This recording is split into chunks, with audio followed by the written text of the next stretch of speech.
lễ cảm tạ Chúa mừng tân gia nhà mới. Thưa quý vị thân mến, nếu như sinh nhật, Tết và lễ hội thì được lặp lại diễn ra hàng năm, còn đối mừng ngôi nhà mới, đôi khi mỗi lời cười của chúng ta chỉ được diễn ra một lần. Và có câu ta thường nói, tậu trâu hỏi vợ làm nhà. Trong ba việc đó, việc nào cũng to. Thưa quý vị, tậu trâu có nghĩa là chọn những công việc phù hợp để nuôi sống bản thân và gia đình. Và hỏi vợ là những giây phút hân hoan được nắm tay người mình yêu đi đến cuộc đời. Và làm nhà là đánh dấu sự trưởng thành trong cuộc sống.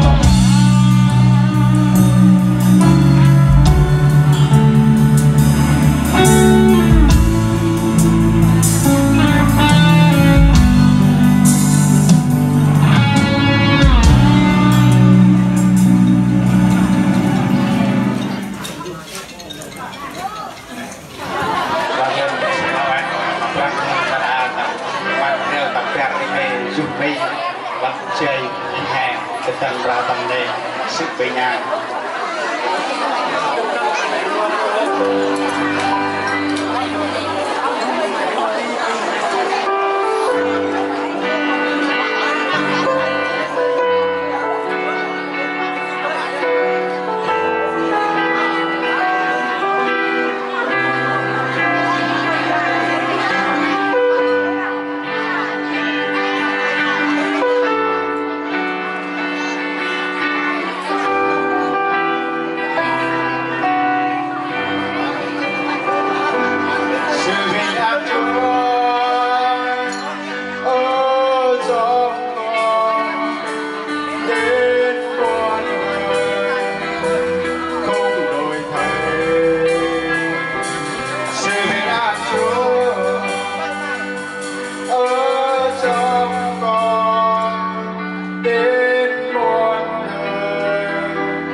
Có căn nhà có cái sự sẻ chia và sự giúp đỡ của anh chị em đối so với mặt tinh thần cũng như vật chất. Và trong ngày hôm nay chúng ta thấy một căn nhà thật là đẹp. Chúng ta không thể nói đến những bàn tay khéo léo của những người thợ xây. Họ đã lấy những tảng đá và viên gạch thân xác trong đôi với nhau tạo thành một căn nhà như thế này. Dòng sông tỉ tính ngắt hữu hòa, mừng ngôi nhà mới thì phải có chủ nhân của ngôi nhà. Xin mời quý vị hướng mắt về phía cổng hoa, dành một tràng pháo tay thật lớn, thật nhiệt liệt để cùng chào đón sự xuất hiện gia chủ của chúng ta trong ngày hôm nay. Mà quanh ra lão ai lại ngồi thùng hè, ngăn đăng phần máu đi hè về, cần tắt ô trai hè cái này sẽ bằng thì bư nghi một là chảy chè. Bữa em ăn cái nào đập bàn ăn nam thùng hè cái nó ăn móc quanh ra nữa, nam như cái nào đập bàn, lão em mà ăn nam thùng hè. Ngăn đăng tầm nào có trang đồ ngày bằng lạc chứ quay mạc chứ mà phun quay chứ mà Jehovah si hàng tầm tròn bằng cái nào tầm tròn quanh ra chứ chút lao hè tầm nào quay tầm nào đập bằng lão anh lại ngồi phùng hè rừng thiên đăng tầm vàng cùng nà hè mát thiên từ sông xa thiên mà đặc biệt cho nôm này vượt trên nào Đang hè như mặt của tất là hè thiên từ sông xa lão anh bữa hình đô nào tiền nào rong lão anh đi ra con nào tiền nào dốt lão anh đang quay nằm cặp cơ cuộn đê chú lên hình ập bông ngạc ở quanh ra hình mang anh em ở bức brand đô bữa chân lao hình dây căn tầm khai prao bức brand đô ơi na chỉ là chích prao tầm nạt quan cái đông nắc xa ở hen con sau cực mấy bữa trên u chơi trên bằng nhau mà mai mà anh chỉ bằng tung lâm chế ra đây ở quanh ra na ra đông mà nặc vượt thành bằng lòng ra đến sông xa quan ông nô bà con ở bực quanh ra hay lo hình tuyến sông xa ở bực brand đô dan bực qua anh lại một màn bực bay là phục na của một con hai bực Jesus Christ các em đang nặc buồn nào chất lão bay tại bữa thì nặc vư dùng nô cái bữa trên na tại mong ai đang chất áp nam phục hè các em đang tại nào chất lão bay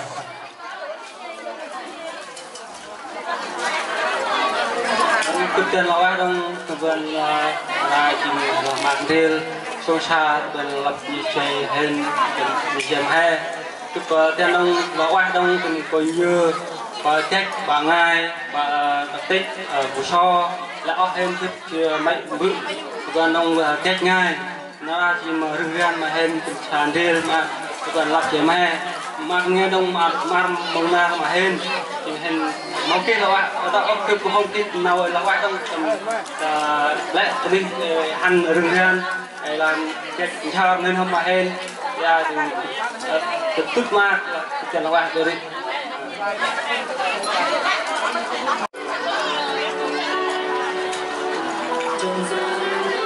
thưa quý vị thân mến, chính là buổi tiệc cưới Ngọc Huyền dành tặng cho chúng ta một chiếc máy giặt.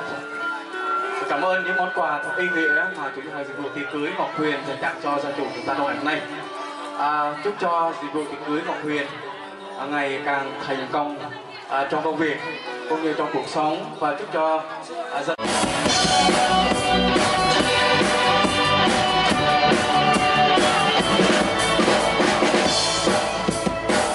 Giêsu ngàn thiên chúng ta và xin tôn thung với Chúa muôn loài. Vua trên muôn vua mà Chúa ca Chúa để quyền năng và đức thơ vinh quang. Giêsu, Ngài đã thắng cõi trên và thế gian. Giêsu, như bóng tối quanh quẩn chúng ta, trời đất ta và yêu ta, Chúa vang may lên. Đổi thay hết một đời này muôn muôn trên thân để ngăn cho chúng ta nước ngày còn kề hoài mãi tuần tin ngày thôi.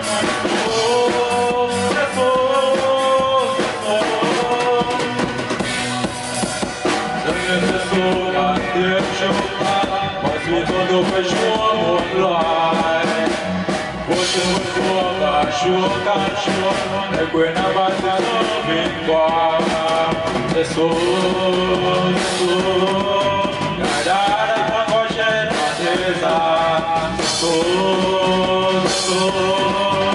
thế bóng tối quanh quẩn của chúng ta, người đã xem ai yêu ta, Chúa ngày nguyện hết một cuộc đổi thay, hết một cuộc đời này, muôn muôn năm trên đất, đêm năm cho chúng ta, nước Ngài cao tận quyền hoài, mãi tôn vinh danh Ngài tôn.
tầm này sự bình an.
Nâu bữa ý, trai ngơ, tầm đi mà quay ra nghiêm